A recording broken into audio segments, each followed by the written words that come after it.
కడప నగరంలోని మాసాపేట సర్కిల్ సమీపంలో ఉన్న తెలుగుదేశం పార్టీ ఎన్ఆర్ఐ విభాగం అధ్యక్షులు రహమతుల్లా కార్యాలయంలో శనివారం రంజాన్ సందర్భంగా పలువురు నాయకులు కార్యకర్తలు శుభాకాంక్షలు తెలియజేశారు.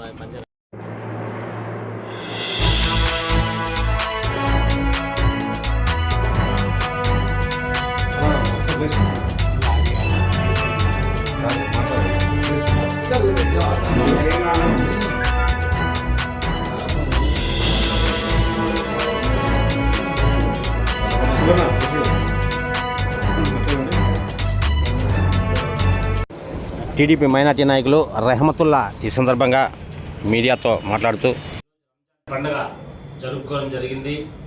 ఇక్కడ కడప నగరంలోని తెలుగుదేశం పార్టీ ఎన్ఆర్ఐ విభాగం కార్యాలయంలో ఈరోజు ఉదయం నుంచి రంజాన్ పండుగ ఒక వాతావరణం ఎలా ఉందంటే వివిధ డివిజన్ల ఇన్ఛార్జీలు మరియు ఈరోజు మా మిత్రుడు ఆప్కాప్ చైర్మన్ రాంప్రసాద్ గారు, తర్వాత 28వ డివిజన్ ఇన్ఛార్జ్ రాఘవ గారు, మన 26వ డివిజన్ నాకు ఎంతో ఆత్మీయులు శంకరన్న గారు, శివ, వీళ్ళందరూ కలిసి కుల మతాలకు అతీతంగా ఈ కడపలో ఖర్చులు ఎలా ఉంటుందంటే మా కడపలో సంక్రాంతి పండుగ వస్తే వాళ్ళంతా మమ్మల్ని పిలుస్తారు. ఆ రోజు కోడి కోసి వడలు చేసి వాళ్ళు మాకు పెడతారు. రంజాన్ పండుగ వస్తే వాళ్ళంతా మేము పిలుస్తాం, మా దగ్గరకు వస్తారు, వాళ్ళు మమ్మల్ని సన్మానించి సత్కరించి.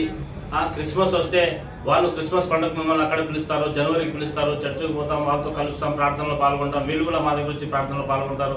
ఈరోజు ఉదయాన్నే నేను లేచి 6:30కే స్నానం చేసి 7 గంటలకు మన వాటర్ గండిలో ఉండే ఈద్గాకు మసీద్ దగ్గరికి వెళ్ళి అక్కడ నమాజ్ చదువుకొని అందరితో కలిసి ఇక్కడ రావడం జరిగింది.